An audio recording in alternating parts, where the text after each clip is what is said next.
Good day and positive vibrations. This is Major with Major TV in conjunction with news, facts, and comments. And I have my lovely host, According to More. How you doing? Shalom, shalom to you, Major, and shalom, family out there. Thank y'all for tuning in. Like Major said, I'm a Coach T Speaks, according to more. Great to be here today. And I want to thank everybody watching. Like Cody said, we really appreciate the support. We want y'all to do one thing for us: like this live and share it. Take 1 second, just like it and share it. We have a beautiful guest coming on our platform. She's gone for a political office that very few of us can get. And we hoping that this sister really pull us off. Before we bring her on, we want to let y'all know one thing that this platform is all about helping the people. And when we bring people on our platform, we want people to see what we trying to do. There's a message behind everything we do. I just want to let y'all know that. But thank you again for tuning in. Let's bring in our lovely guest, Miss Pamela Moses. How you doing, sister? I'm doing great. How about you? Wonderful, wonderful, wonderful, wonderful. You're running for U.S. Senate. People already know from us airing the pre-live as well as the posts we put out there in rails and whatnot. But tell people about who Pamela Moses is. In short, you don't have Well, to tell your whole life story, but in short. okay, well, Pamela Moses is P. Moses. That's what most people know me for. And I'm a human rights musical justice artivist. And so basically, I use life experiences, music, and art to create and promote change. So that's basically who I am. Story behind me. Most people know me for the wrong reasons, but a lot of the right reasons is that I've been in Tennessee all of my life. I've lived here, but I've traveled abroad. I'm the founder of BLM Tennessee and the Memphis chapter. And I was falsely imprisoned by a district attorney who was considered by Harvard to be the most vindictive prosecutor in America. And I overcame that horrible experience. And after reflecting on it, I've decided that I don't want that to happen to anybody else. And locally and regionally, it's very hard to get real change. The real change starts at the top. And so that's one reason why I've elected to run for United States Senate in Tennessee. There's never been a Black, Indigenous, Native ever to hold that seat. The first woman that holds that seat right now is not even from Tennessee. That's how oppressive this state is, and we need real change. And you're looking at it. What inspired you to get involved with the BLM movement as well as starting the Tennessee chapter? Well, it basically started kind of like this online with other like-minded people who were sick of racial profiling. I think the first case that I got involved where I actually did something, a call to action, was with Trayvon Martin when we basically locked the phone lines for the district attorney in Florida and called them repeatedly and harassed them until they actually did something and charged George Zimmerman. So that's kind of how I linked up with the other people in the movement. And then when I start seeing that we were gaining a lot of momentum, I pulled the charter through the Secretary of State here in Tennessee and formed the first chapter in an organization here in Tennessee, which was focused out of Memphis, Tennessee, and other chapters began to form. That was my motivation to be in the movement was because of I have two Black sons, and I had one that was around the age of Trayvon Martin, who with me and his father not being together, who I used to send to go see him. And so I felt like if that happened to my son, I would want somebody to say something about it. So that was what triggered my activism. All right, right. That's beautiful. That's beautiful. Cody, do you want to chime in on any questions or comment on what she's talking about? And that sounds like a real good story too. Thank you. Yeah, so I would just follow up by asking, how's your son today, and is he involved in the movement as well? Um, I don't I'm sorry, there's a background. If you got any audio, you got to put it on mute because if you watching yourself right now, we gonna hear all that. I'm not playing anything. Okay, sorry about that. So, my children are my youngest son is active with the things that we do, but I don't really want my children involved in that particular movement. They're more so working on financial literacy and things that I think that will help young Black entrepreneurs succeed. So, the movement is made up of different things. It's like a vehicle. You have your steering wheel, you have your tires, you have your engine. And so, like, BLM was an engine for the movement, but there are other things that have grown from them, such as organizations that are doing specific work and focusing on specific things. So, my children are focused on their education, my youngest ones. And my daughter is a travel nurse, and my other daughter works. She's a new mother, and my oldest son is, like a lot of people, trying to find himself. So he's focused on, working and things like that that I don't really want him to do. But everybody's got to eat, and they have to figure out their own way in life. And so what I do now is try to help people do that. So, are they supportive of you in your run for Senate? My children, Yes. absolutely. That's why I said I told you I was going to be headed. And we're going to be working on some things. We're going to celebrate the new year, but we're working. We've been working through the whole holiday, on strategizing and building a different movement for this campaign. Because see, this campaign is not just about Black people. This campaign is about marginalized, formerly incarcerated, justice impacted, red line people. And, most of them, I would say 80% of them are Black, but we want to reach everybody that's like us. One of my slogans that I said I'm going to use is, I'm just like you. The other candidates don't represent the people who I feel I should be representing, because they haven't been through the things that I've been through. They haven't walked in the paths that I've walked. And when you've been incarcerated, when you've been falsely accused, when you've been profiled, when you've been discriminated against, when you've been marginalized, it's good to have someone that you can talk to and say, hey, I'm your constituent. This is the problem. We have a lot of problems in America, but people are focused on specific issues, but they're not focused on the issues that affect the predominantly Black and marginalized people here in Tennessee. And so that's why I'm running for this office. Can Okay. can you tell us what's the status of the BLM Tennessee chapter right now? The status of Yeah, it, um, I think we're still active.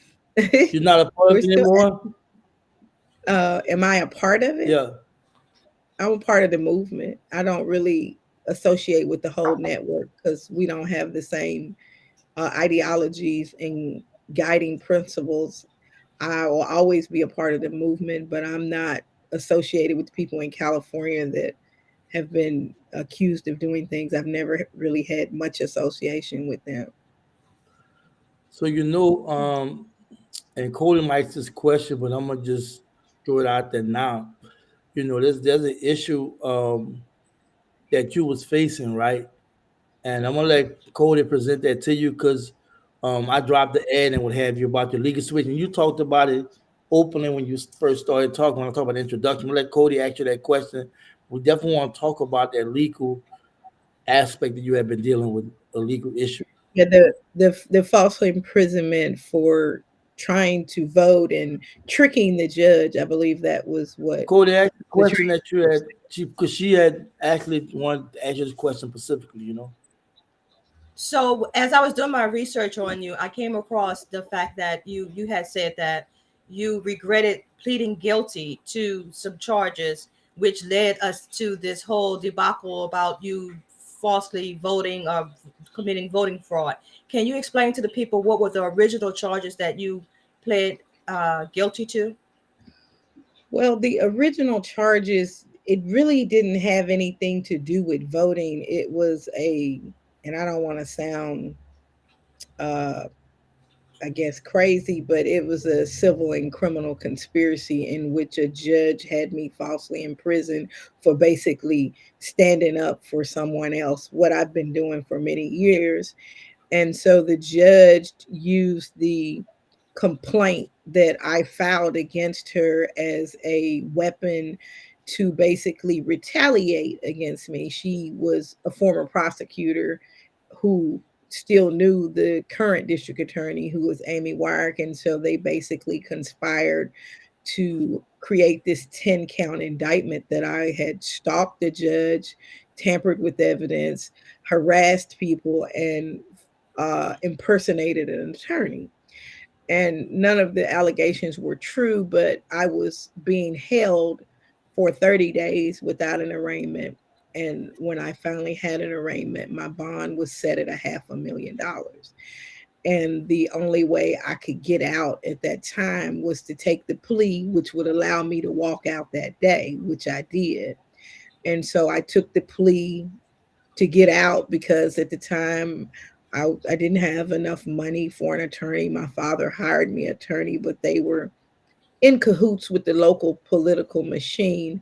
So I took the plea against my better judgment, and that plea caused me to be on what they call paper for 8 years. It was appealed and it turned out to be really a 3.5 year sentence, but the Court of Appeals sent it back as a 6 year sentence.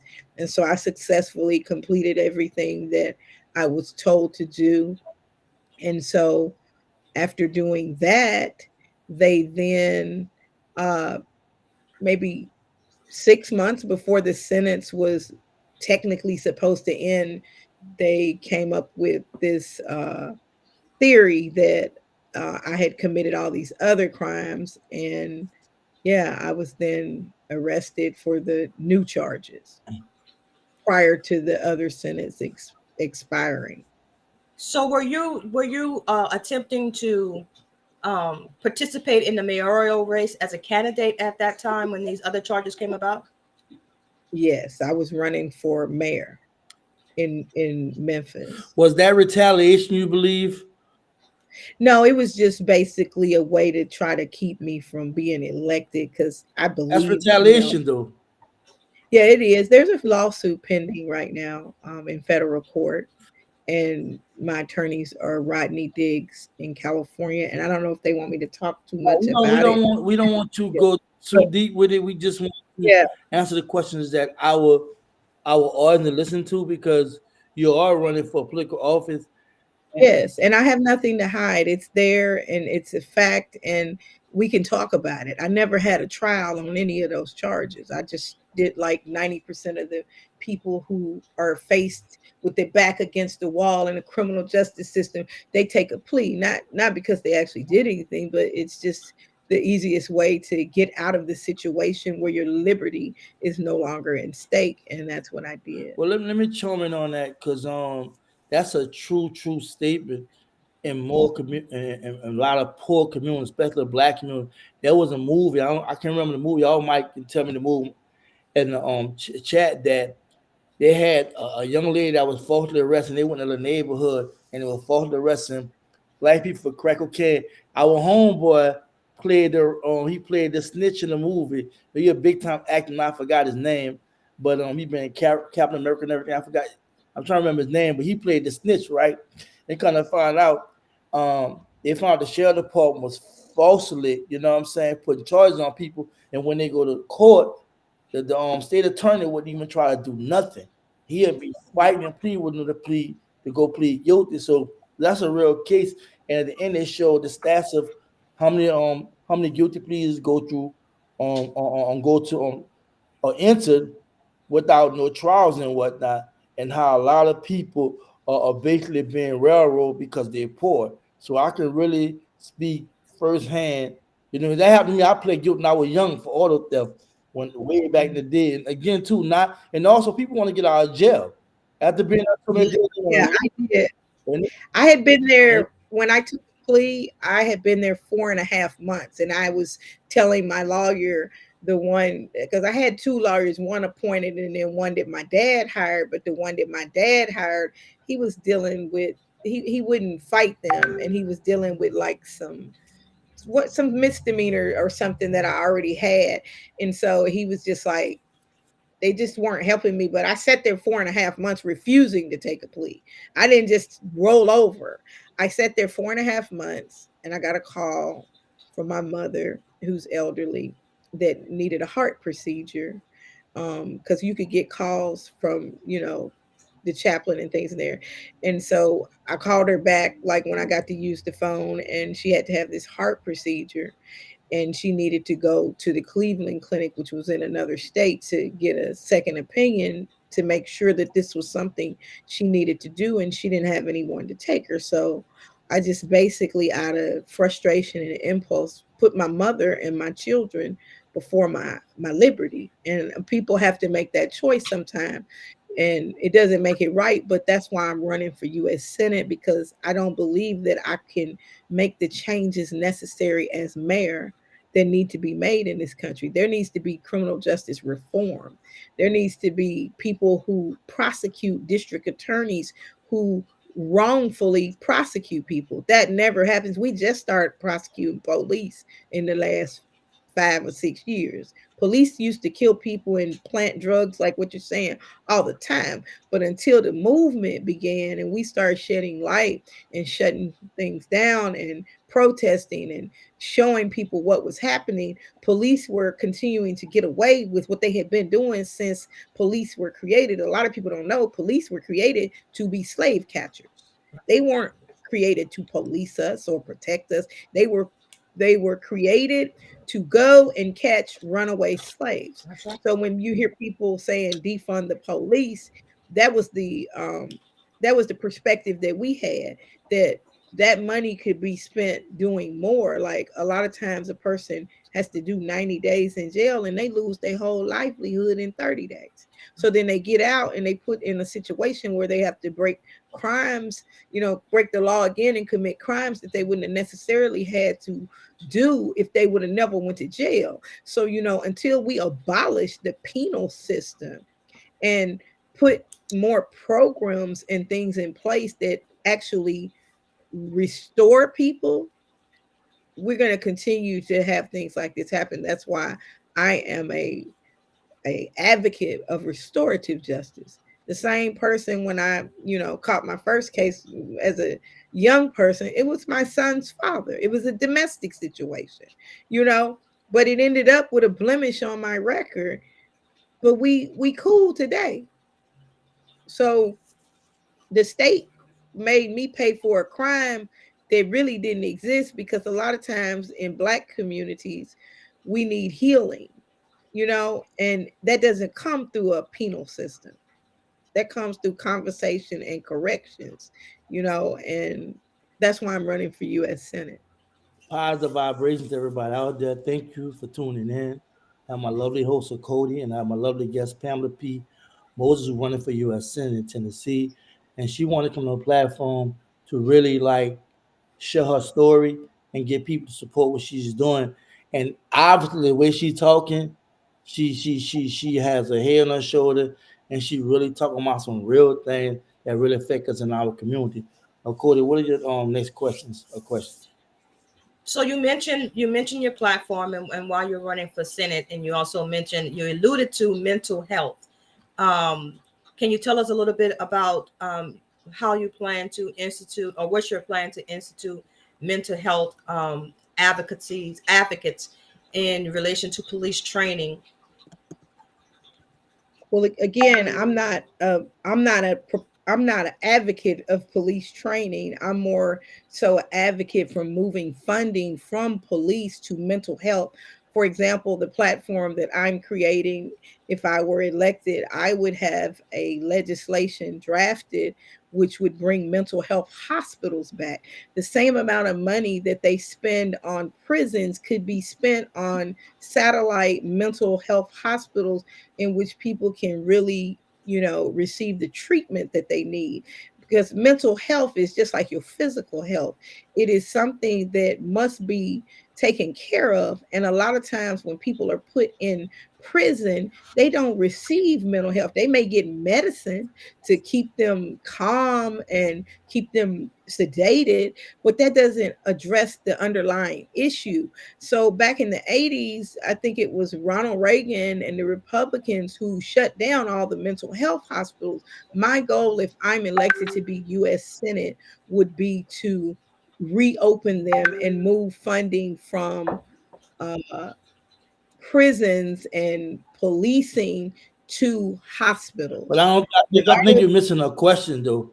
Like Okay. she was actually basically trained in reference to dealing with mental health patients or having somebody with a medical background and mental health of a facility or something, that if they have an issue, you know how to deal with it, who to call and whatever. Because you got to realize you're talking about the hospital, but first they got to get to that person. When they go to that person, got to deal with this first to identify what it is, and then and do that. You know, and that's gonna be a process. Well, that's why you have to create good legislation for the infrastructure of the hospital. Now, I believe that all police officers should have crisis, I think they call it CIT, crisis intervention training. But in my experience, I've seen people with that type of training that they don't use it when they should. So, what they are good at doing is arresting people and taking them to jail. So if we could allow them to continue to do that, but then not take them to uh, jail, but have a different place to take them, I think that would be more of a benefit. You know, a lot of times we want a band aid fix. I plan to do surgery. Those hospitals should have never been closed down. I don't know. I'm sure they were closed down in New Orleans or wherever you are, but they were closed down here. And I see the people on the streets. The people on the streets with the mental problems, those are people who 20 years ago would have been at Western State in a hospital where they could stay for 20 to 30 days to be stable, so then when they get out they wouldn't have to be doing things like living on the streets. We need programs, not police. And if we're going to have police, we need police with the highest level of training. If I were in charge, all police would have to have 2 years of college training in social work as well as, criminal justice, because a lot of times police arrest people and there's no crime being committed. And so we have to address those issues, and we got to do surgery, not band-aids. I definitely agree with that. I do believe that, like you say, and I watched Ava DuVernay 13. She talks about why the police was establishing and they role, like you say, slave catchers and what have you. But what I want to say is this: we know there's a down relationship between the black community and police, and we know how high mostly Republican states police states, right? And how they manage to find funds to put on anything else, especially military, right? But when they come down to stuff like this, they can't find the money. This is an issue I see you're going to definitely have with them. How do you expect you in office? How do you expect to get the cartel funds to something like that? The data. I mean, that's we living in a data-driven society. The data shows that most of the people who are incarcerated have some type of mental problem or some type of need for mental health services. They don't get them in jail. The service, I've been to jail, been to prison. I know the services that they get are more detrimental to them being a productive member of society than if you were able to get them the services that they need. So the data demands it. And so if I were elected, that would be my argument. Wouldn't you want to see people get better? Or do you want to just not see people? You want to just throw them away, lock the key, let them die, let them get out of jail like my 25-year-old Sally from like one time I went in jail, who just got ran over by a car because she was strung out on fentanyl. Well, she wasn't on fentanyl before she went to jail, and before Amy had her in jail on bogus charges, she was a person that was living her life, working, had an apartment, and got hooked up with the wrong guy and ended up in jail for 2 years when they ultimately dropped the charges. But when she got out, she went to the streets because she didn't have nothing else to go to. So we have to work on the root causes of the problems. And it is not policing, it's better policing with mental health infrastructures being put back in place that never should have been eliminated by Well, the Republican Party. let me say this for Cody step in. I was incarcerated for 15 years in Louisiana State Penitentiary. I know you're not lying. I went through the Paris prison where they was doing all that raping and fighting. At 17, I seen this, right? Angola. Answer. And I was in Angola from 17 to like, I don't know, I was young, but I was there for 32, right?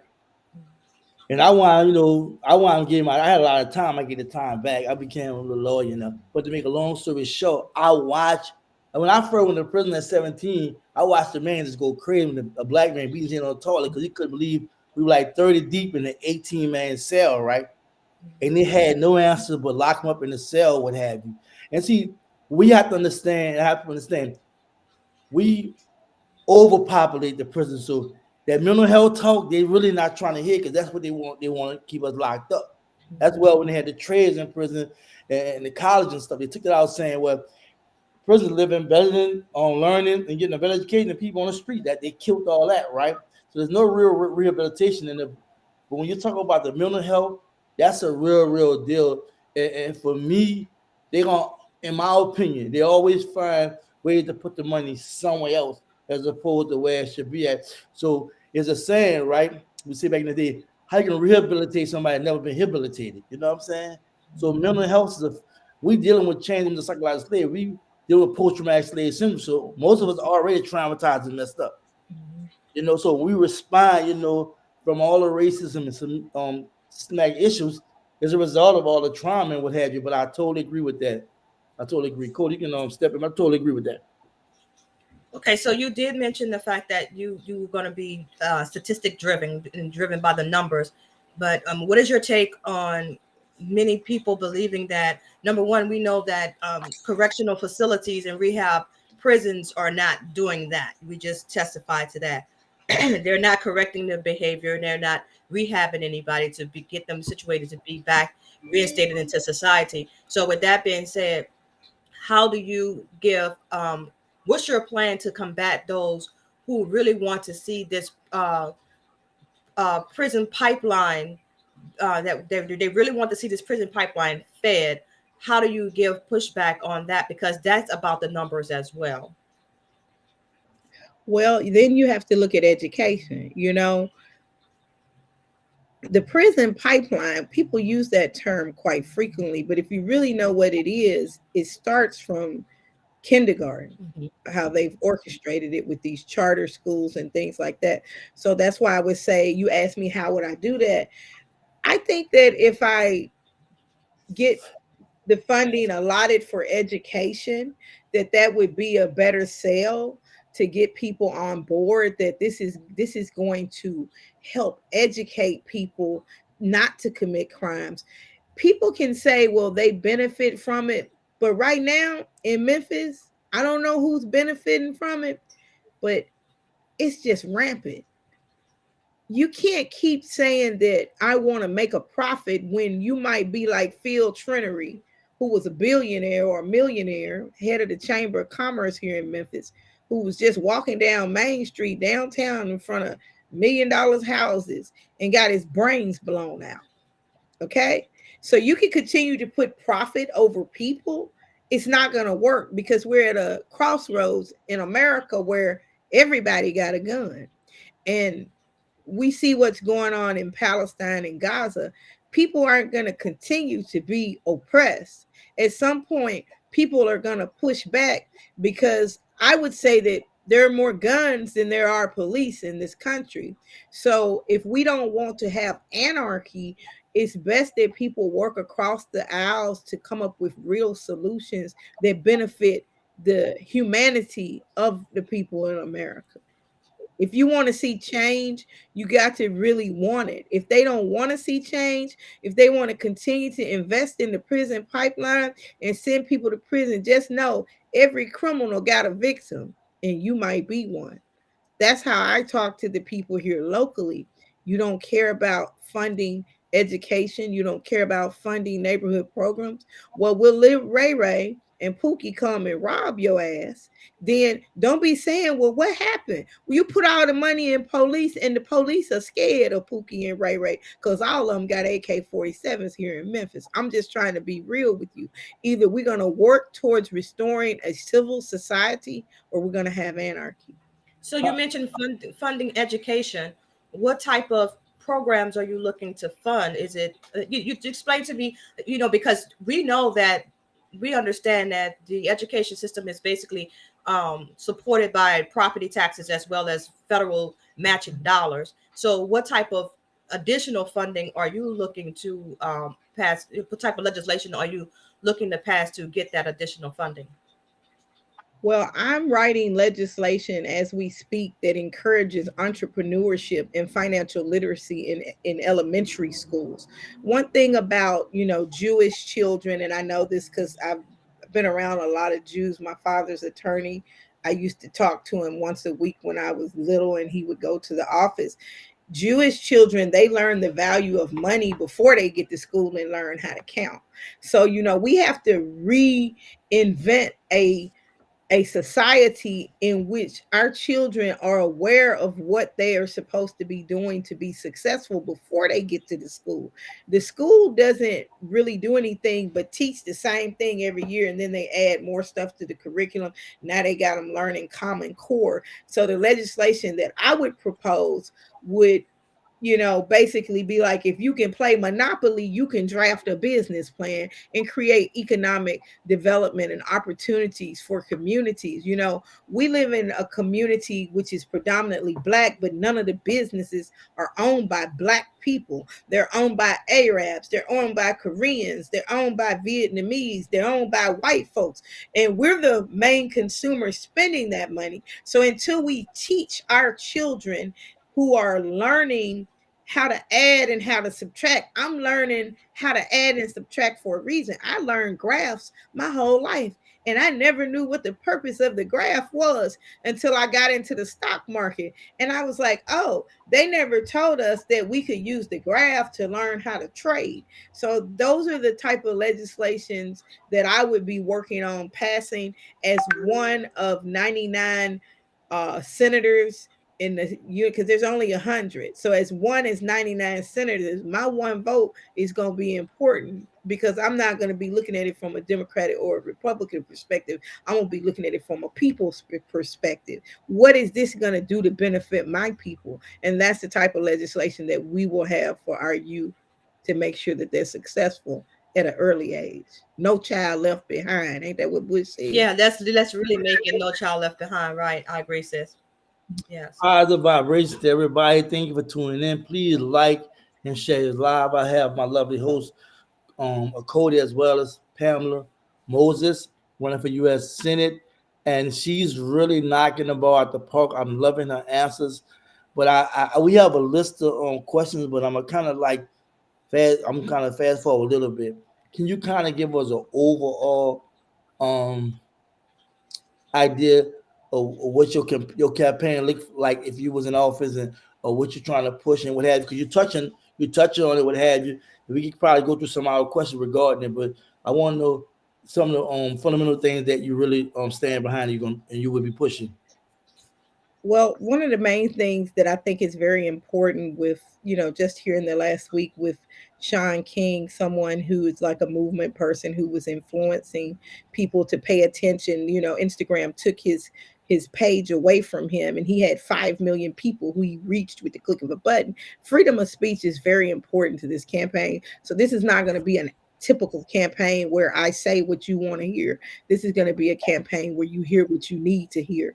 I'm going to be pushing for workforce development. I've already worked with Tim Kaine this past year on lobbying for the Jobs Act. This particular act, if it's passed, which Marsha Blackburn voted against, if it's passed, instead of getting Pell grants to go to college, the Pell grant will work with the benefits cliff. So, like if you make less than $40,000, you can get a short-term education or a certificate or trade. You can do that, and that Pell grant money can come to you for like childcare or to supplement your income, so you can focus on getting that trade so you can have a job. So those are the type of things that I'm going to be working on when I'm elected to be the United States Senator. As far as gun rights, I believe in the Second Amendment. I also believe that there needs to be gun reform from the top to the bottom, beginning with the moratorium on the manufacture of, assault rifles, but that's not going to fix it if you stop selling them. Because here in Memphis, the pawn shops, they got a scheme going with the police where I believe the ATF should be investigating any stolen gun reports. Like if we really want to get gun control, we got to figure out where is all the guns coming from and how are they getting into children's hands who are not supposed to be able to purchase them. That's how I feel about gun control. I don't believe that people, should not have the right to bear arms. The Second Amendment is just as important as the first. I also will be pushing for real reparations in America. I wholeheartedly believe that in 1989, when John Conyers did the HR 40 legislature, that, the country failed us. And, Sheila Jackson Lee, she picked it back up in 2021. But for, the bill with the descendants getting the reparations for slave descendants, I don't believe we need to be studying the commission. I believe they need to cut the check. Somebody should be pushing legislation for appropriations, and I'm going to be the one to do that. That's what my campaign is about. It's about the people, and it's about making sure that we get what we need because we have been left out of the conversation, and I'm in it to win it. Feel free to ask your questions, Cody, because a lot of what you asked, a lot of that, what you spoke about, we have that in questions and what have you. You did a great job, but I'm quite sure we're gonna dive into it just a little. So, and you mentioned reparations really quick. In your opinion, what's your definition of real working reparations for descendants of slavery? Well, there was, I think originally it was something like 40 acres and a mule. And I talked to my mother, who's a historian in length about this. And she was like, some people did get their reparations, but a lot of people didn't. I think she said some of her family did get land. It's called Promised Land, Tennessee. But I think that what reparation looks like, if you are a direct descendant, not just to a slave, a person that was enslaved, you forget about the sharecropping, where they had to go to school part-time and then work part-time because that's how they had to live. I think anyone that is directly, that can prove that they are, indigenous and that their family was slaves. I think my great grandfather, the emancipation happened when he was 2. So I would fall under the sharecropper, but there are other people that are still enslaved in Mississippi. So I think a database should be ensued. They can connect it with ancestry.com or whatever. But I think that people need to get what's theirs, and it comes in the form of a check or property. Life, liberty, and property are the essence of what we are as Americans. So our life has been compromised from all the things that's happened. Our liberty has been taken, and we don't have that much property. So one of the three will do. And I haven't gone into the amount, but I think everybody, what did they give the native, the people that they call Indians? I know some people in Albuquerque get $20,000 a month for their being an Indian. They get that much money, and they get subsidies and things like that. They some of them live on reservations, some of them don't, but we need ours. We need our piece of the pie. We never got it. Okay. Well, that pretty much. So in other words, you're for land as well as monetary. Yeah, they did it before. If you go up to Williamson County, it's the richest county in America. And I got some folks in some white folks in Williamson County support me. I read a landmark where they literally did land trust. Like that's how they got that rich because they gave them land. And black people, I understand it, but black people need to understand the value of owning a lot. They're not making any more land. So the government needs to break bread. And I plan on being the one to facilitate that. Great, wonderful. Go ahead, Major. So, who is your former opponent in the Senate race? Marsha Blackburn. What do you know about her? I know she doesn't care anything about her constituents. She's never returned one phone call that I've made. She's never returned any emails. If you try to meet with her at any office, and she has an office in all the major cities, you can't get her. I've never even seen her in Memphis since she's been a US senator, and I'm pretty much in the mix. If you're doing something for your constituents, I'm there. I know that she does not need to be representing Tennessee because she wasn't even born here. She was born in Mississippi. Now, do you think I could go to Mississippi and become a US senator? No. So we need some people that understand the demographics of the state. When I was doing music, I was Tennessee's first lady of hip hop, not because I just held that title. I was Tennessee's first lady of hip hop because I had music in every city that I could get consignment, from Crossville to Cookville to Knoxville to Maryville, all the way to Jackson, Tennessee, to Nashville, to Memphis, Tennessee. I know the people, and not just the black people. I know the people who need help, and that's why I'm running for U.S. Senate. So, what made you decide to be to run as an independent as opposed to a Republican or a Democrat?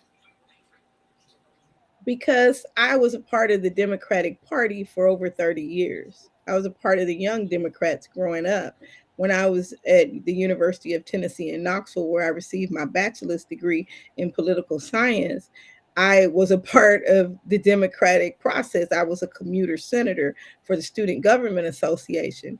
And the Democrats here in Shelby County, I don't know too much about what's going on with the rest of the state, they don't represent the interests of the people that look like me. And they have not supported the people financially when it comes to elections that look like me. But when it comes to somebody that look like them, they get all the support that they need. So, I still have democratic progressive values, but I want to be able to be effective. And I can't do that if I hate the Republicans.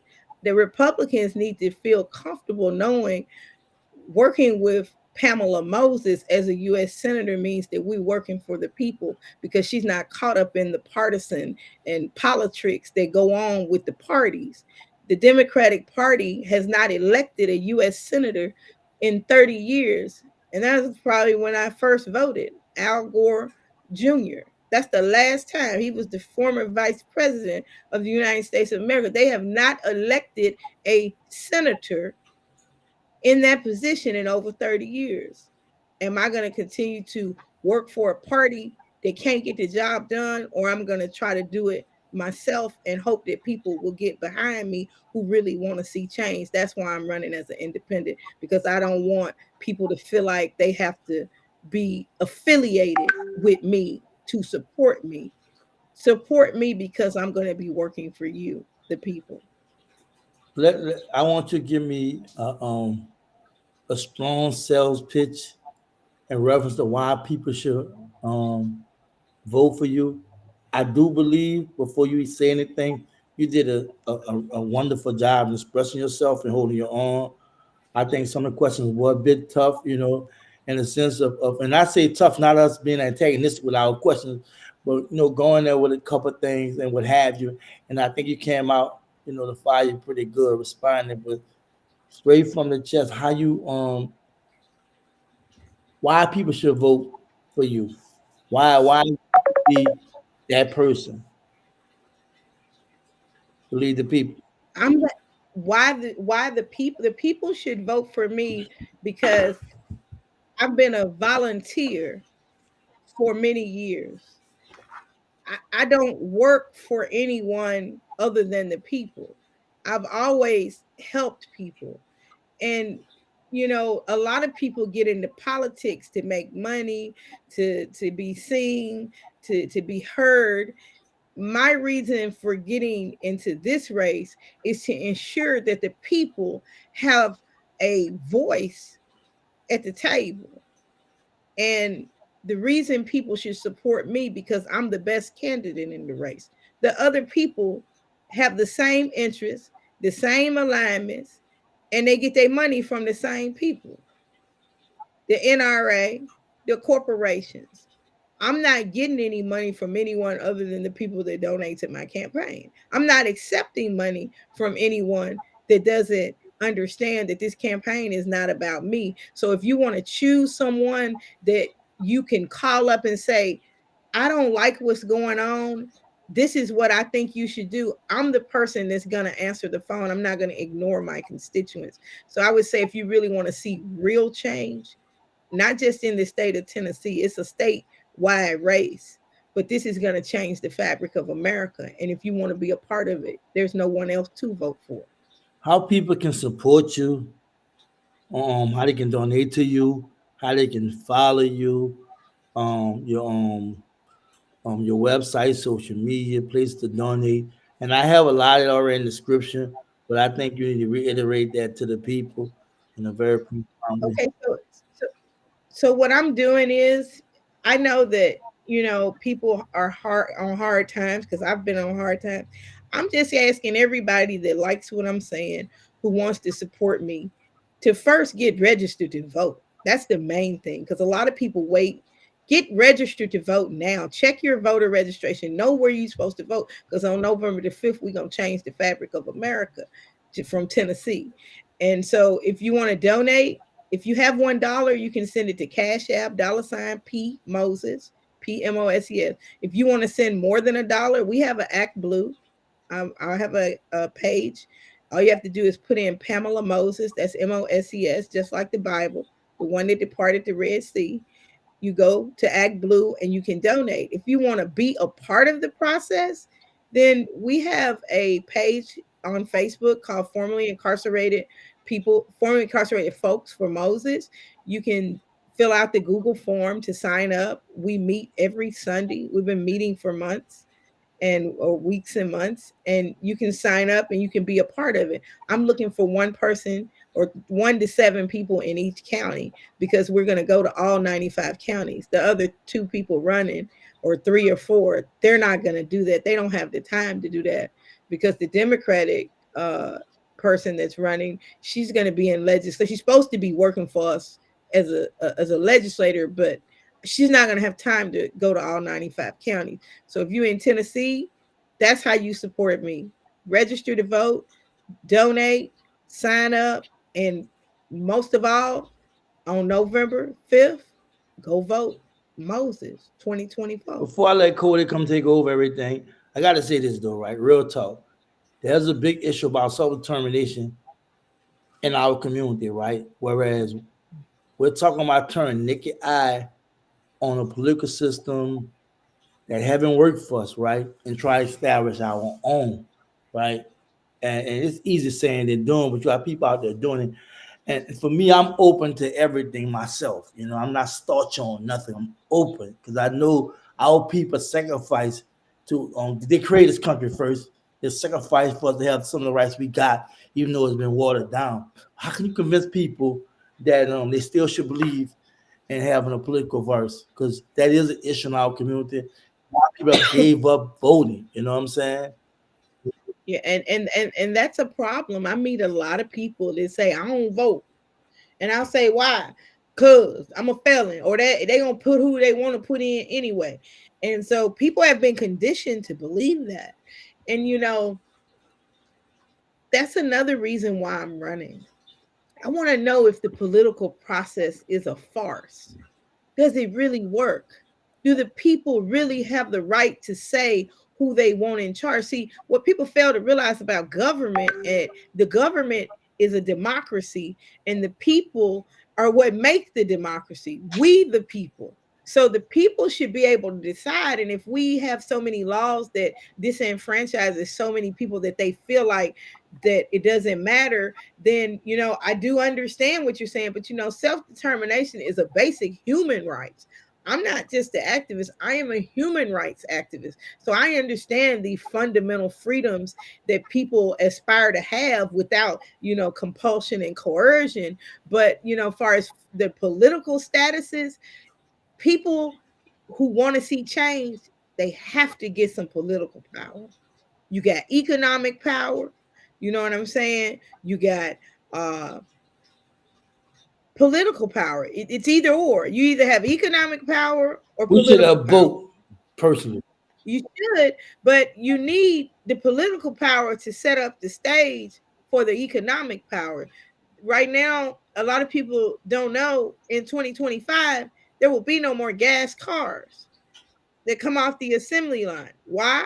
Because the legislation many years ago set it up for that. So that way you have these new EV cars coming. Ford left Detroit to come to Tennessee. Why did they do that? Because they looking for new plantations. So if we're gonna be working on the plantation, hopefully we can get paid what we want to get paid, where it's worth it, instead of being involuntarily in servitude like they are with the jails and prisons. So that's what we have to do.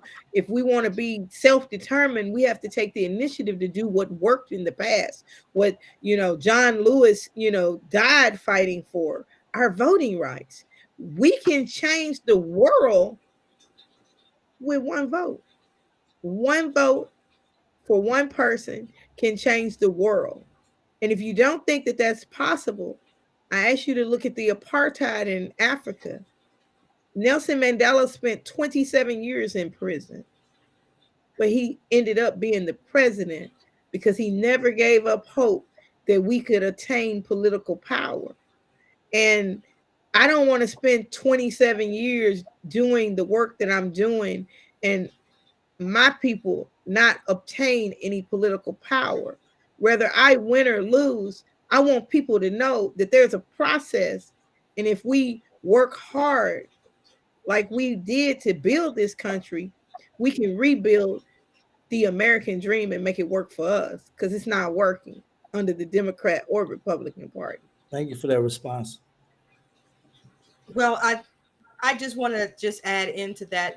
A lot of people are feeling, a certain kind of way about participating in voting, regardless to you if you're a Democrat or a Republican, because of the way that we stood behind President Barack Obama, and the Black community got basically absolutely nothing but gay rights.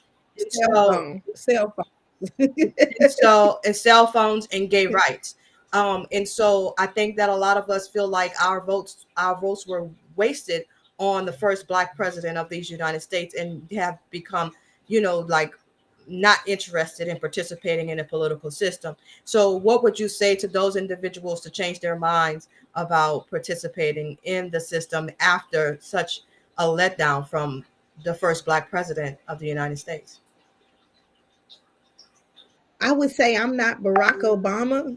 I'm Pamela Moses, and I'm running for U.S. Senate, and I don't plan on disappointing anybody. I've worked really hard in my life to, get to this point, even though people don't have any faith that I can do it because I'm not doing it the way everybody else did it.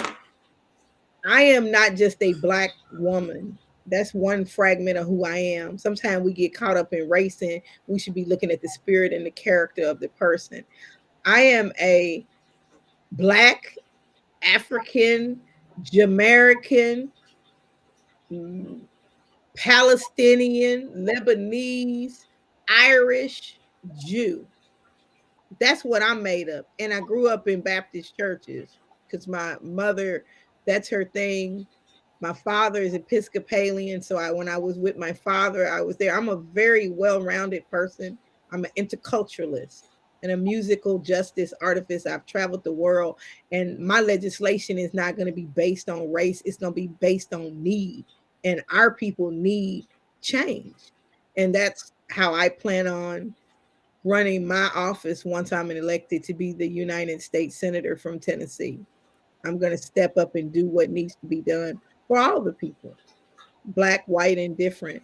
And I don't think people should get caught up in race with my election because I'm working with all different types of people. Black people sometimes get so caught up in empowering black people, they forget that, we really need to just be working with who wants to work with us to get to an ultimate goal. Doesn't matter how we get to the finish line, long as we don't sell our soul and we don't hurt nobody in the process. So I'm willing to work with whoever to get to where we need to get, but I'm not Barack Obama. I'm Pamela Moses. Thank you for clarifying that. So I want to personally thank you for coming on and being so candid with us and answering our questions.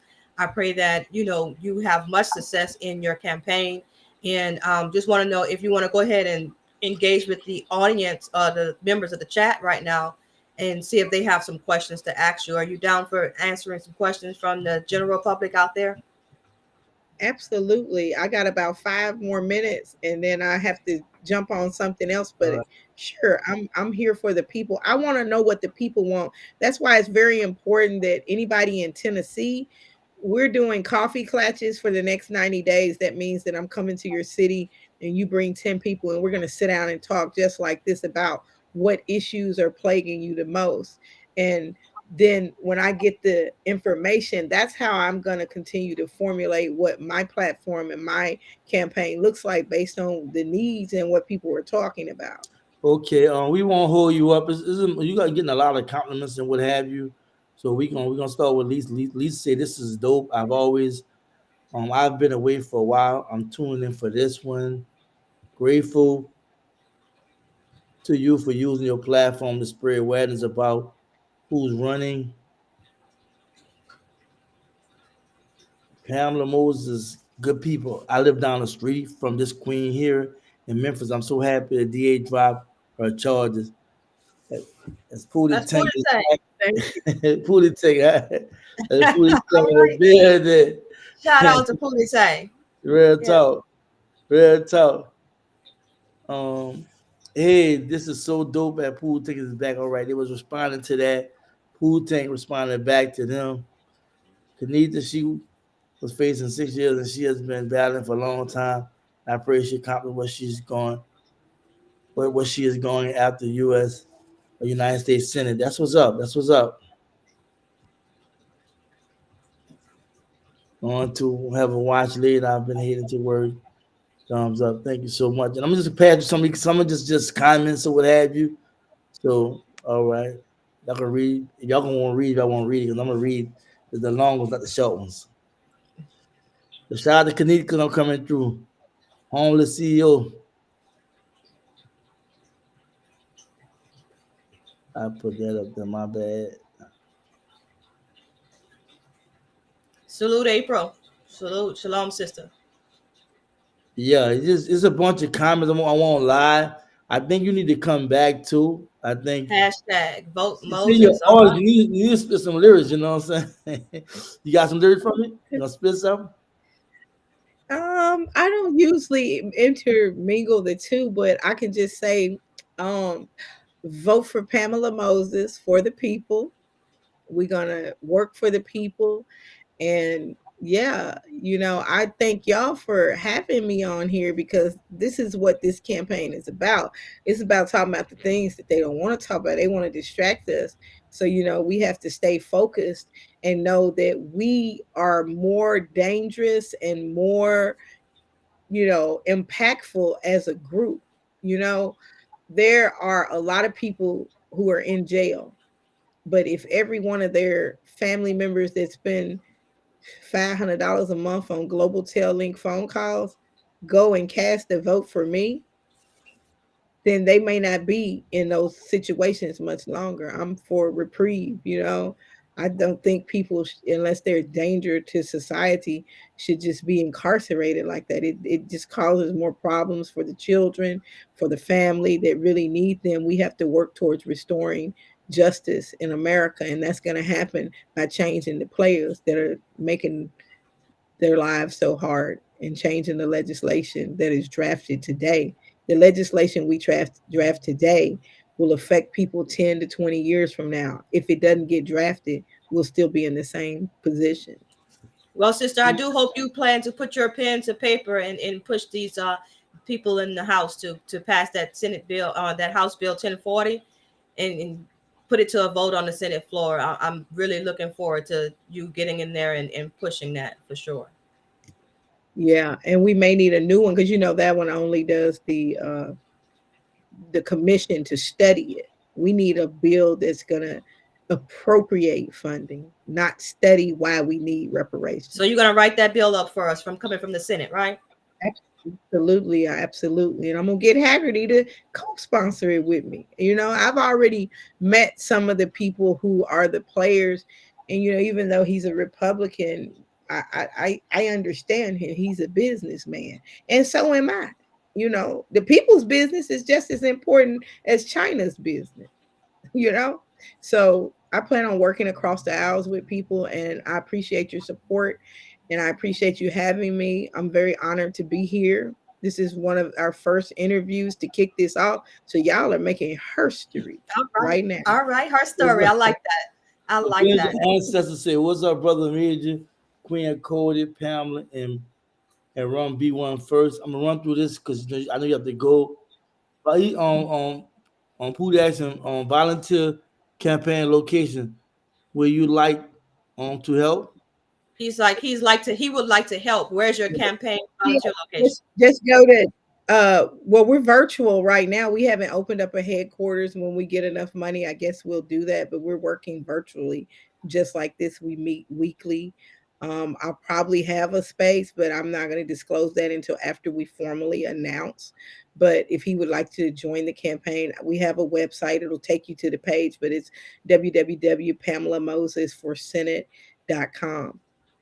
All right, cool.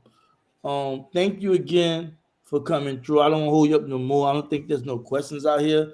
They got a lot of comments. Wow. I don't know if you can stay for all the comments. So I'm not gonna keep. Ooh, it's a whole lot. It's a whole lot. I don't think I'm gonna be able to stay for all the comments. So look, thank you so much. Really appreciate you coming through. You did a great job. Give your last words before you leave, and wish you the best. I'll see you tomorrow when you come out here before you leave. All right. I just want to say that, there are a lot of people who need help. And if you really want to get the help that you need, you got to get out and vote. Please get registered now. My name is Pamela Moses, and I'm your next United States Senator from Tennessee. Thank Thank you. you so much. See you soon. You be good. All right. Have a All right, blessed day. bye. Shalom, sister. All Shalom. right, we Wow. want to thank. It was Wow, nice, huh? she did better than I thought. I expected. That was beautiful. She looks like a very, very fine candidate. If I lived in Tennessee, I probably would come out of the trenches and cast my vote for independent. She sounds very well spoken, and she knew, like, she was on top of her game. She was not frazzled by any of the questions that we asked, and she covered a lot of territory, and we didn't even have to ask the question. She already volunteered the information, so that was very, very good. I shouts out to her. She did an excellent job. And shouts out to you all. Y'all doing an excellent job with y'all comments, of course. Of course, we only had one question. If we can help y'all with the question, if y'all have a question according to what she was speaking about, or we can pass information on, and we either drop it in the comments after the live and whatnot. Kanita said, "Great question to Cody." I don't know what question you're talking about. Yeah, Cody was on fire today. She was not playing. She was ready. She had a whole bunch of questions though. Well, I mean, we she's new on the scene, and she's a breath of fresh air, and so we want to pull everything out of her so that the people really know, who they are voting for. And I want to go back to a comment once I go through your comments. What's so crazy? What's so crazy is that this happens to so many in silence. Facts, facts. I want to go back to a comment, and I'm on one. I want to when y'all. I'm trying to be fair and go through everybody's comments. I ain't gonna read everything, the ones that's long and what have you. If you're not responding to somebody, I'll try to read your comment. That's how they work together to silence us when we challenge their oppressive actions. Real talk.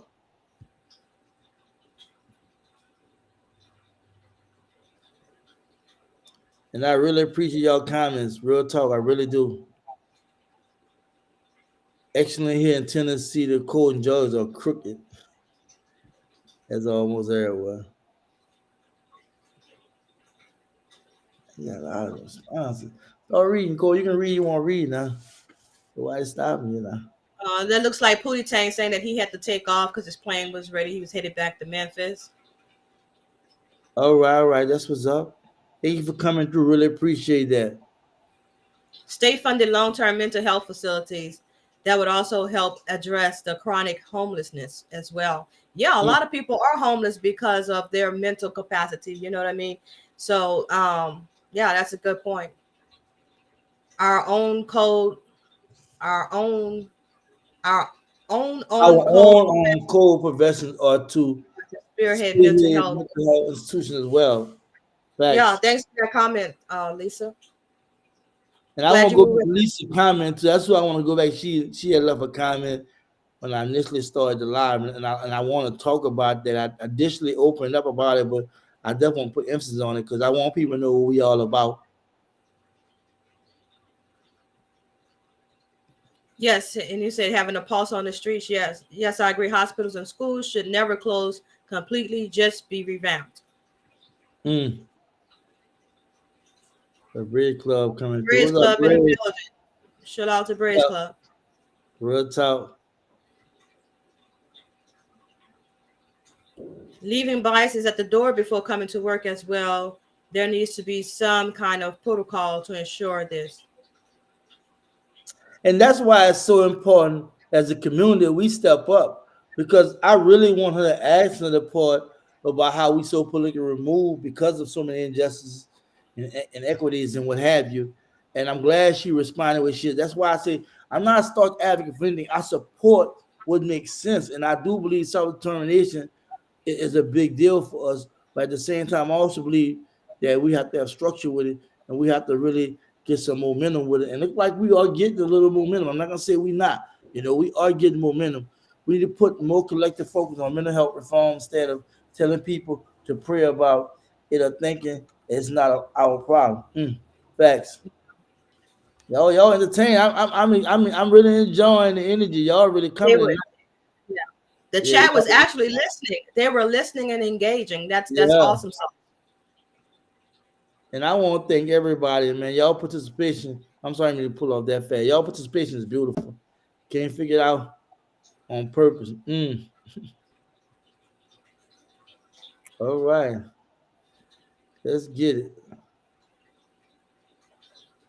Yes. yes, you need more than transitional K to 12 education for our community. Yes, we need to put the trades back in the schools. I remember when they took trades out of the middle schools. I thought that was horrible. It gave the kids, the children, nothing to do after school, no extra after school curriculum, and then not learning about carpentry anymore, not worrying about auto mechanics, learning about auto mechanics. It's awful. So that's the state that we're in right now. They're between K-12, our community to be learning to trade and how There you to go. be entrepreneurs, of course, of course. There you go. Most definitely. Most definitely. Yeah, she did a great job, man. I'm not gonna lie. I'm just learning all of that at 39 a couple of years ago and mental barriers of neuro divergence. Everyone learns differently. Right, right, right, right. We Reparations. yeah, Yes. we ride with y'all tonight for real, for real. We want the live to go, Corleone. when live go as long as possible, keep the vibrations going. We want positive energy across the board. The current Black Caucus isn't for reparative justice and reparations. That's one of the questions I wanted to ask her, but she was running out of time. I wanted to ask her how she felt about the current Congressional Black Caucus and would she be going in there and trying to raise some hell and wake them up because they're like effectively dead at this point. Phenomenal interview. This is for all the people. Of course, I'm glad we got our platform blessed with our presence, and I'm glad we're the first to kind of air her out, what have you. She definitely can come back. Let her know Khadija she come back whenever she want. We definitely for pushing her. These things, this our access to them is a different story. Yeah. Exactly. We keep the land we got instead of selling grandma's land, Harris property for quick money grab. Right, right. Yeah, you got to keep that money in the family. It's called generational wealth building. Yes, yes, I Real agree. talk. Real talk. I'm loving y'all participation, man. Y'all still hanging in there. I'm like, yeah, I see y'all. Y'all still hanging in there. I love that. Always have a huge problem with lack of response. All public officials are part of their civil duty is to be available and respond. That's the problem with not just, I mean, with the civil cover all of it, right? Police, political officers and what have you. A lot of them forget they work for you. You know what I'm saying? They really work for you and they treat you like like you gotta listen to them and put up with their nonsense. And they getting paid off by different corporations and what have you, and coming at us sideways and we make some noise. They're behind the scenes trying to create a law to stop them from making the noise and stop them from responding to all the nonsense. So Yeah, yeah, they don't. They're not representing us very well in the congressional Black Caucus. Like they're, like I said, considered dead right now. yeah. Man, Pamela is for the people. All right, Jada X. Thank you for coming. oh, yo, well, y'all got so many comments. I'm loving it. It's been a while. I got this kind of energy, boy. Like, I got to start bringing more people on like this. What All right, does Mr. she mean by David. progressive? Well, I wish we could have asked that question while she was here, because yeah, that would be, she said that she's a progressive Democrat, right? She was a progressive Democrat, but she's independent now. So yeah, some people are concerned about those rights. And then, You know, sorry, Bob, we couldn't get to it, but as you already heard, she said she had 5 minutes. She had to go to something else, so we had a longer than 5 minutes. But what we going? She coming out here tomorrow, so I'm gonna ask her that question. You know what I'm saying? you For do a vote. quick live, a spontaneous live. That would be great. I'm live. Yeah, I'm gonna just do a comment. Or I might do a quick recording or whatever. We can do that. I'll do a yeah. little something. I don't know live. You love the lives, huh? Just do a quick recording, whatever. Just get on tape. She's a beautiful spirit. I like her spirit. That you are running for independence. Both Democrat and Republican have been proven to be anti-black. Mm, Mm. mm. I like that, Lisa. Oh, she gonna. Hopefully, she should be able to see. She gonna probably go back and see all this too. So she might have an answer for all that. Right. Why keep voting the same way, expecting a different result? Mm, Yep, that's insanity, April. That would be the definition of insanity. right. Barbara is we need to not be We need concerned not with. to be concerned with those kinds of talking points. Being in the interests of Black Americans covers personal choices. Hmm. Well, I mean, hey, Lisa, all I can say is obviously there's a point where you have to make a decision whether you're pro-life or pro-choice, right? So those are Or whether important talking whether points, right? agree with the LGBT community to a certain degree, because it was a two-part question: pro-life and LGBTQ community. So I mean, that's if that's a question, that's a legitimate question. Why not answer? You know what I'm saying? Yeah. Or don't Right. answer. See, you might feel like she don't even get off from that. But I'm not saying you're wrong. You're making that statement. You know what I'm saying? I'm just saying though, it's a legitimate question. But like you said, it's not as a big deal right now in our community because we got so much other stuff we're dealing with. But it is concerning, you know. Well, it is a big deal. I'm gonna say it's not. But we have Mm-hmm. concerning things. We Yeah. got to get we got to get our youngins Youngins, out to vote. We will be having coffee. You can finish that. Colossians, coffee, Colossians, pizza parties. Okay, that's That's what the Senate candidate was speaking about. You know, bring 10 people and let's sit down and talk. You talk, She said, do you want to? She said, "Do you want to host one? This is historical." Okay, so I don't know if we can host it virtually. Is yes, that we what can. that's It's what a you're virtual asking? whirlwind. Yeah, we can do it. Okay, we can. Virtual, no, go pull up. No, I'm the pull up king. I'll pull up. You know, I'll pull up.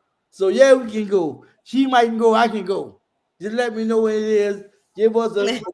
I'm gonna know she don't want to go. I'm gonna go myself. I'm the pull up king. I ain't with the virtual stuff forever. I like to meet people one on one. So she comes Okay, tomorrow on meet us. So yeah, we can we'll host one. Yeah, we'll host one. Just let us know what's up. And when I that's said what's up. we, if she can't be there or I can't be there, we still won because our platform had merged. I don't know. Major TV has officially merged with News Factor Comments, which is a Cody platform, and she has several other platforms. She's pushing the same message I'm pushing, so we're trying to come together to make this thing happen. You know. Yeah. All right. So we look like we're gonna have to pull up when she in the midst of the campaign and see what the campaign going on. You know what I'm saying? We have to do that. Let's see, because that's called. He said because that's called. I don't know. You made it clarify that. I don't know for Kanika would have because of the name. All right. Insanity. He said insanity out the question. I guess, yeah. I think I got it. And I'm just running through y'all stuff. Ain't gonna lie. We rocking tonight. I've never voted before, but I've never had anyone that deserved my vote. Wow. Okay. Mm. Carleone. Yeah. What state are you from? Where are you? Where are you located? If you're still in the chat, that would be interesting to know. I have a question for you and respond if you can. Did Pamela convince you that if you was in her state you would vote for her? Accident on that creature up there. Apologies. Okay. Mm. Black America needs political and economic power. Yes, Most we do. definitely. I'm be down with starting a whole political party just for Black folks. You know what I'm saying? That's what's up. Yeah. I go Pamela Moses Cash App that April Norris put up there. So if you want to donate directly to her through Cash App, that's there. It's gonna be in this chat. So what have you. All right, y'all. We just on this said this was epic. You know, hey, congrats to my co-host. I couldn't do it without her. Behind the scenes, she really put a lot of things together with the topics and questions and what have you that we chopped and got on point. And believe it or not, she helps out a lot because when we was asking questions, she was asking, she was answering like 2, 3 questions and she was giving us 2, 3 answers in one question. So it helped narrow it down. And I'm glad because this live turned out to be more longer than we thought it was. We normally around an hour average, so we 18 minutes above that. Our votes were prime. Our votes were Yeah. pimped. Our local level votes have to work in our favor than power who runs at state level. And I'm gonna be honest with you, and I'm gonna be brief about this. The reason why I think we have an issue with voting because the candidates do not pull up. They do not let the people see they're human. They do not do things for the eyes to see that benefits the people. They get in office. I mean, they come in the neighborhood. They make a little speech or two, put up signs and whatever, talk to the people that you never see them no more. And you look at infrastructure and everything. You look at neighborhoods that have violence and crime. You look at abandoned buildings and homes that people are living in using drugs and what have you. You have mental health issues.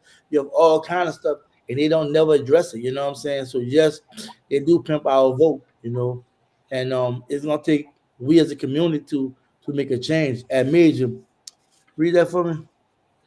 At At Major, Major, my co-pilot suggested telling Pamela to reach out to the wives of the FedEx pilot if she needs volunteers. Oh, okay. So Kanika and April, yeah, you can get some volunteers at the wives of the FedEx pilot. That's what's yeah. up. That's what's Yeah, up. so Everybody Kanika, ready? April, y'all hear that? Y'all write that down. That's what's up. Progressive, describe progressive. Yeah, we're gonna have to ask her that. When when you see her tomorrow, if you see her tomorrow, ask her to describe progressive. Yeah, and again, I'm you say pretty pimp, and again, we trying our best not to answer her questions. We just was blessed to have her on the platform, and I'm just glad to see we trying. I know a lot of people in our community are not really. I ain't gonna say a lot, but a nice portion of people in our community have an unpopular and disgust, an unpopular attitude. You know what I'm saying, with the powers that be, the voting system and what have you. We just not feeling it, and I get it. That's why I kind of posed the question the way I did. But at the same time, I'm open. I'm open to anything because a lot of things we talk about doing in our community, especially the larger movements that's taking slow, have slow movement. Um, it kind of dismissing, ignore a lot of things going on in our community because it's so concentrated on that. And that's not a still shade at them, but it's what it is. We do need the grassroots to step up and do their part. And if they got to go into the political arena, I'm for that, as long as it benefit us. We deserve to be named specific and get tangible for our votes as well. Yes, that is what SQ was saying as well. Who Elvis offering tangible for our votes is what matters. Real talk. Yeah, Ice Cube had that platinum plan, and Donald Trump was considering it. So I don't know. We'll see. Hashtag collect news, hashtag fuzz bars. Facts. Salute Shirley Baker in the house. Yeah, salute Shirley, long time no see. What's up? What's up? You always pull up. Our unit is more power than an atomic bomb. That's right. That's right. Power in numbers. I ain't gonna lie, I hate to say atomic bomb ain't nothing nice though. Atomic Hey, bomb. They got a we know. movie out. They got a movie about the dude who made it. Lord, Okay. Okay. this This is a truly. first. I truly feel the love for all people across Tennessee. Oh yeah, she's about that action. I can feel her spirit too. Feel like Pamela is ready to step up to the plate. The right The self right to self-determination equals liberation plus reparations. Yeah, salute, salute. salute.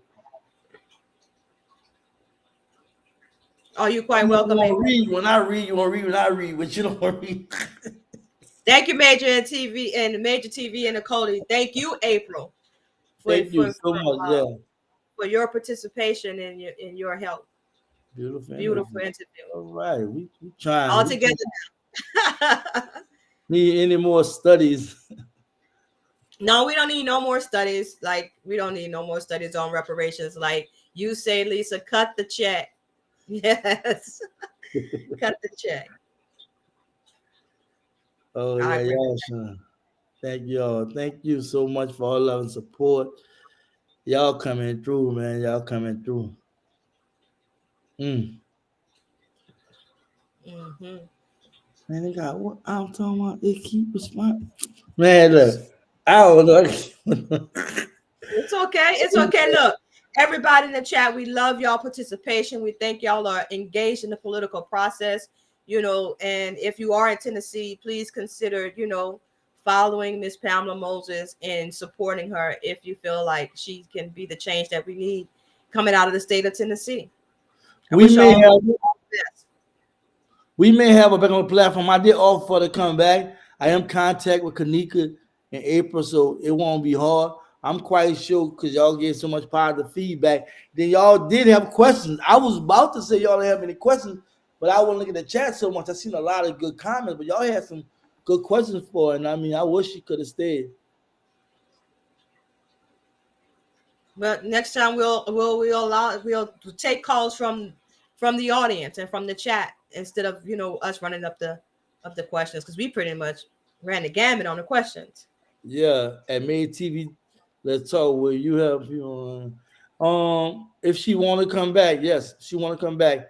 I will be talking to her tomorrow. Like I might do a live. I don't know, but I don't Love know. you, Like, P. I Moses. reckon, I pray she see that. Love you, P. Moses. That's what's up, She Jada. gonna see it. She gotta go back and watch. You know what I'm saying? She gotta see how Well, she supposed to be did. You well know? around it. I did feel like I was speaking to someone from around the way, for real. Like, she wasn't all highfalutin and everything like that. She was Thank down you to so earth. much for watching us host this. We really trying to like make a difference. It's not about the clicks and views, for it's about helping the people. You know, if people want to come watch, they think what we doing interesting, we gonna definitely keep it coming.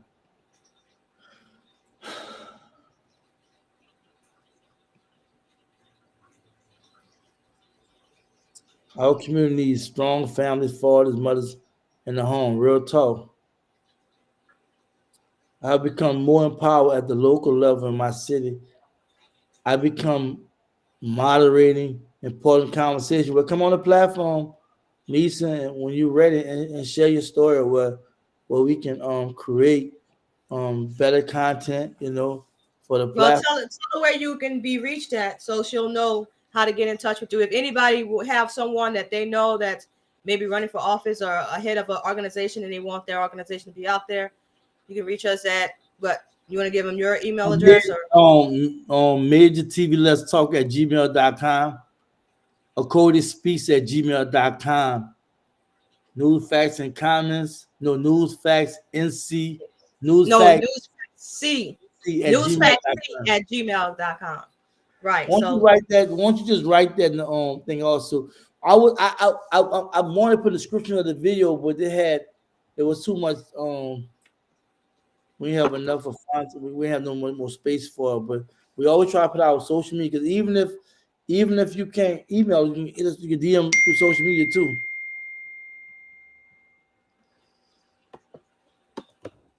We want to thank y'all, man. Y'all really showed up. Y'all really great kickoff. Yeah, we kick it all right. All right, cool. Thank you so much, Kanita. I want to go back to something I seen when I first, and I read a comment when I first started. But I definitely want, if I is it still here. All right. And this shout out to Lisa, like, and then I read initially, but it really touched me when she said, um, hold on. I'm sorry, this thing is acting crazy on me. I'm trying to go to the top. Come on, what's going on? This ain't working my phone. All right. Shout out to Lisa. She said, "This is dope. I've been away for a while. I'm tuning in for this one. I don't know why I keep shooting back up." And she said, "Grateful to you for using your platform to spread awareness about who's running. Listen carefully, and this to everybody. Listen to the sound of my voice. When I first started Major TV, it was all about networking, building with people, and bringing positive information. People know me about traveling, talking about the militias and what have you, infamous interviews I had with Jim Jane, what have you. But there was a whole nother side about my platform that people never really tapped into because they want to hear about that. That's why I reinvented my platform. Whereas I wasn't, like I said earlier, I'm not starting on no one thing. I don't think there's no one person. I don't think no one thing gonna change our community. It got to be a community effort. It may not require the whole community, but it's community effort. But for me, what I'm doing with a Cody, what I've been doing with others, and bringing people to my platform, whatever, just to bring a positive message to network and connect people. I met a Cody, I met April, I met Kanika, I met a whole lot of people just virtually, you know what I'm saying, and have good relationship. We've not just met Kanita, but I've been knowing April for a minute. I've been knowing Cody for a minute. So it can be done. And sometimes you gotta weed out, the ones who not sincere, because you have a lot of people with platforms, you have a lot of people making a lot of noise. You have people sometimes here, these organizations are not genuine, are not sincere, and not real. And the way they see things is tunnel vision, and then they don't hear nobody else because they're trying to do it their way. And sometimes they run it straight to the ground, or sometimes they keep it steady, but it be so chaotic or not right that people don't want to associate with it. And that's why I wanted to do something different. I was just like you all. I actually used to watch people for years, like on these platforms, whatever. And even though I thought they were spewing some good information, was doing some things, but I really question their motive and I really question their intent. You know, when people talk about Malcolm X or MLK, talk about the Black Panther Party, what have you, these people sacrificed their life. You know what I'm saying? They knew what they was up against. Well, a lot of our people today, when they see trouble, they tone it down, or they do, or they change it up a little, or they put on a facade. And we have to stop that. You know, we have to stop that and be more genuine and just come correct. We already know. We already know. We study history. A lot of claim we study history. We already know. When we speak the truth, the devil will come at us. The enemy will come at us. We already know this. You know what I'm saying? So you don't have to be a Christian. You don't have to be this, you don't have to be that. But if you know anything about scripture, what have you, you know what I'm saying? You should understand what scripture was saying, you know, and why we in the state we're in right now. And I don't want to get that deep. I'm just saying we got to understand what's really going on. So for me personally, I don't think we have no time to be bullcrap. I don't think we have no time to be fighting and fussing. I don't think we have no time for the nonsense. And unfortunately, we took social media and we abuse social media.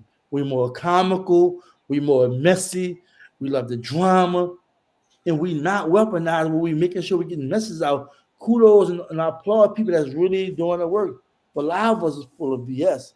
So I thank Lisa and I thank everybody that have acknowledged what made TV been about, what Cody speaks, news facts and comments, etc. We just all about getting the message out. So that's my last word. I just want to thank everybody for tuning in. Positive vibrations to everyone. I want y'all to take care of yourselves and each other. Be safe out there. If you have plans for the New Year's to participate in any of those celebrations, keep your head on the swivel because we're living in some dangerous times. And just you know, keep your head on the swivel, right? And protect yourself at all times. And as usual, you all, I love all of y'all with the love of Yahuwah. Be safe and just be one. Peace. Shalom.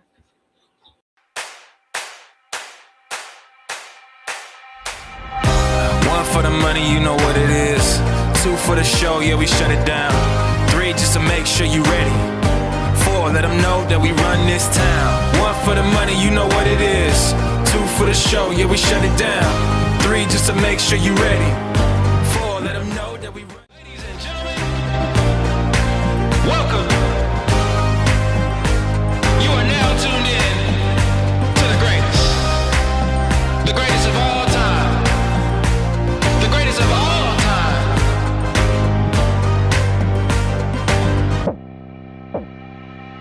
I'm gonna be better. I'm gonna be I'm gonna be better. I'm gonna be better. I'm gonna be better.